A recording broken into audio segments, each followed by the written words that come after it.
ಮಳೆರಾಯನ ಕಣ್ಣಾಮುಚ್ಚಾಲೆ ಆಟಕ್ಕೆ ರೈತರು ಕಂಗಾಲಾಗಿದ್ರು.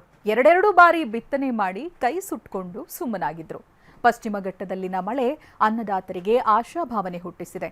ಮಾಯವಾಗಿದ್ದ ಮುಂಗಾರು ಮತ್ತೆ ಎಂಟ್ರಿ ಕೊಟ್ಟಿದ್ದು ನದಿಗಳು ಉಕ್ಕಿವೆ, ಡ್ಯಾಂಗಳು ಧುಮ್ಮಿಕ್ಕುತ್ತಿವೆ.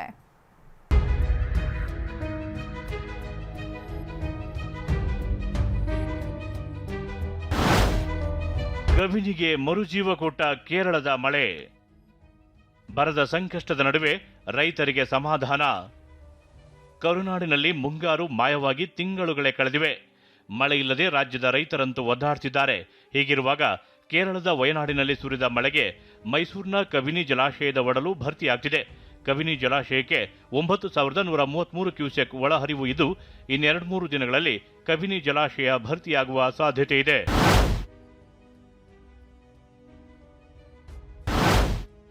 ಹಾರಂಗಿ ಜಲಾಶಯದಿಂದ ನೀರು ರಿಲೀಸ್. ಕೊಡಗಿನ ಹಾರಂಗಿ ಜಲಾಶಯಕ್ಕೂ ಅಪಾರ ಪ್ರಮಾಣದಲ್ಲಿ ನೀರು ಬಂದಿದೆ. ಜಲಾಶಯದಿಂದ ನೀರು ಬಿಡುಗಡೆ ಮಾಡಲಾಗಿದೆ. ದುರಂತ ಅಂದ್ರೆ ನಿರ್ಬಂಧ ಇದ್ರೂ ಪ್ರವಾಸಿಗರು ಪ್ರಾಣ ಲೆಕ್ಕಿಸದೆ ಫೋಟೋ ತೆಗೆದುಕೊಳ್ಳುವುದರಲ್ಲಿ ಬ್ಯುಸಿಯಾಗಿದ್ದಾರೆ. ಕೊಡಗಿನ ಹಾರಂಗಿ ಜಲಾಶಯ ಭರ್ತಿಯಾಗಿರೋದ್ರಿಂದ ಹಾರಂಗಿ ಜಲಾಶಯದಿಂದ ಇವಾಗ ನಿತ್ಯ 1,800 ಕ್ಯೂಸೆಕ್ಗೂ ಅಧಿಕ ನೀರನ್ನು ಹೊರಬಿಡಲಾಗ್ತದೆ.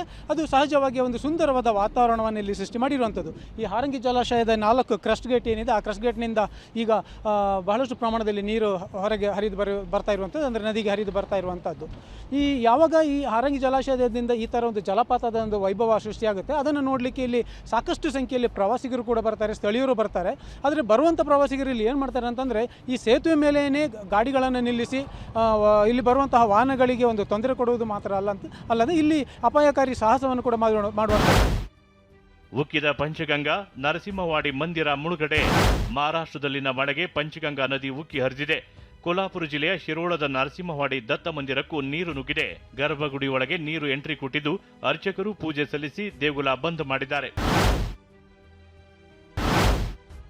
ದೂದ್ಗಂಗಾ ಅಬ್ಬರ, ರಾಧಾನಗರಿ ಡ್ಯಾಂ ಭರ್ತಿ. ಕೊಲ್ಹಾಪುರ ಜಿಲ್ಲೆಯ ದೂದ್ಗಂಗಾ ನದಿಗೆ ಅಡ್ಡಲಾಗಿ ಕಟ್ಟಿರುವ ಅಣೆಕಟ್ಟೆ ಈ ರಾಧಾನಗರಿ ಡ್ಯಾಂ. ಪಶ್ಚಿಮ ಘಟ್ಟಗಳಲ್ಲಿನ ಮಳೆ ಹೊಡೆತಕ್ಕೆ ಈ ಜಲಾಶಯ ಕೂಡ ತುಂಬಿದೆ. ಡ್ಯಾಂ ಭರ್ತಿಯಾಗ್ತಿದ್ದಂತೆ ಗೇಟ್ಗಳು ತಾನಾಗಿಯೇ ಓಪನ್ ಆದವು. ಇದೇ ನೀರು ಕರುನಾಡಿಗೆ ಬರಲಿದೆ. ಸತಾರ ಜಿಲ್ಲೆಯ ಕೊಯ್ನಾದಲ್ಲಿರುವ ಜಲಾಶಯವು ತುಂಬಿದೆ. ಕೃಷ್ಣಾ ನದಿಗೆ ಅಪಾರ ಪ್ರಮಾಣದಲ್ಲಿ ನೀರು ಬಂದಿದ್ದರಿಂದ 6,000 ಕ್ಯೂಸೆಕ್ ನೀರನ್ನ ಡ್ಯಾಂನಿಂದ ಹೊರಬಿಡಲಾಗಿದೆ.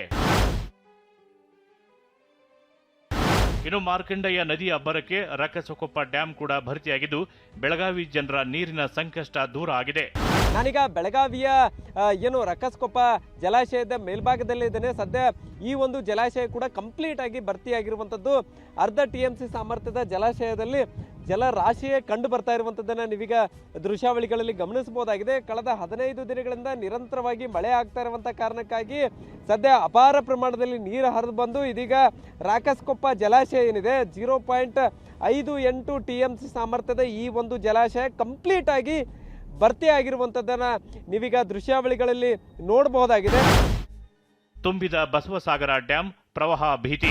ಯಾದಗಿರಿಯ ನಾರಾಯಣಪುರದ ಬಸವಸಾಗರ ಜಲಾಶಯದಲ್ಲೂ ಒಳಹರಿವು ಹೆಚ್ಚಾಗಿದೆ. ಕೃಷ್ಣಾ ನದಿಗೆ 1,20,000 ಕ್ಯೂಸೆಕ್ ನೀರು ಬಿಡುಗಡೆ ಮಾಡಲಾಗಿದೆ.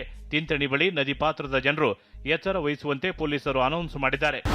ಈಗಾಗಲೇ ನಾರಾಯಣಪುರ ಜಲಾಶಯದಿಂದ 1,20,000 ಕ್ಯೂಸೆಕ್ ನೀರು ಕೃಷ್ಣಾ ನದಿಗೆ ಬಿಟ್ಟಿದ್ದು, ದಯಮಾಡಿ ಒಂದು ಕೃಷ್ಣಾ ನದಿ ಪಾತ್ರದ ಗ್ರಾಮಸ್ಥರಿಗೆ ತಿಳಿಯಪಡಿಸುವುದೇನೆಂದರೆ, ನದಿಯಲ್ಲಿ ನೀರು ಹೆಚ್ಚೆಚ್ಚು ಬರುತ್ತಾ ಇರುವುದರಿಂದ ನದಿ ದಂಡೆಗೆ ಬರದಂತೆ ಎಚ್ಚರ ವಹಿಸಬೇಕು. ಇತ್ತ ಭೀಮಾ ನದಿಗೂ 42,000 ಕ್ಯೂಸೆಕ್ ನೀರು ಹರಿದು ಬರ್ತಿದೆ. ಗುರುಸಂಡಗಿ ಬ್ರಿಡ್ಜ್ ಕಮ್ ಬ್ಯಾರೇಜ್ನಿಂದ ನೀರು ಬಿಡುಗಡೆ ಮಾಡಲಾಗಿದೆ. ಚಂದ್ರದ್ರೋಣ ಪರ್ವತದ ಸಾಲಿನಲ್ಲಿ ಗುಡ್ಡ ಕುಸಿತ. ಚಿಕ್ಕಮಗಳೂರಿನಲ್ಲಿ ಜಿಟಿಜಿಟಿ ಮಳೆಗೆ ಗುಡ್ಡಗಳು ಅಲುಗಾಡುತ್ತಿವೆ. ಚಂದ್ರದ್ರೋಣ ಪರ್ವತದ ಕವಿಕಲ್ ಗಂಡಿ ಬಳಿ ಬೃಹತ್ ಗಾತ್ರದ ಕಲ್ಲು ರಸ್ತೆಗೆ ಅಡ್ಡಲಾಗಿ ಬಿದ್ದಿದೆ. ಮಳೆ ಹೆಚ್ಚಾದ್ರೆ ಇನ್ನಷ್ಟು ಮಣ್ಣು ಕುಸಿಯುವ ಆತಂಕ ಶುರುವಾಗಿದೆ.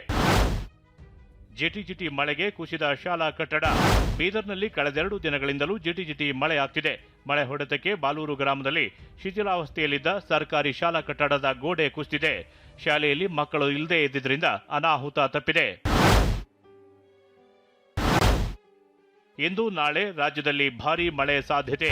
ಛತ್ತೀಸ್ಗಢದಲ್ಲಿ ವಾಯುಭಾರ ಕುಸಿತದಿಂದಾಗಿ ಮಹಾರಾಷ್ಟ್ರದಲ್ಲಿ ಮಳೆ ಆರ್ಭಟ ಜೋರಾಗಲಿದೆ. ಇದರ ಎಫೆಕ್ಟ್ ಕರ್ನಾಟಕಕ್ಕೂ ತಟ್ಟಲಿದೆ ಅಂತ ಹವಾಮಾನ ಇಲಾಖೆ ನಿರ್ದೇಶಕ CS ಪಾಟೀಲ್ ಹೇಳಿದ್ದಾರೆ.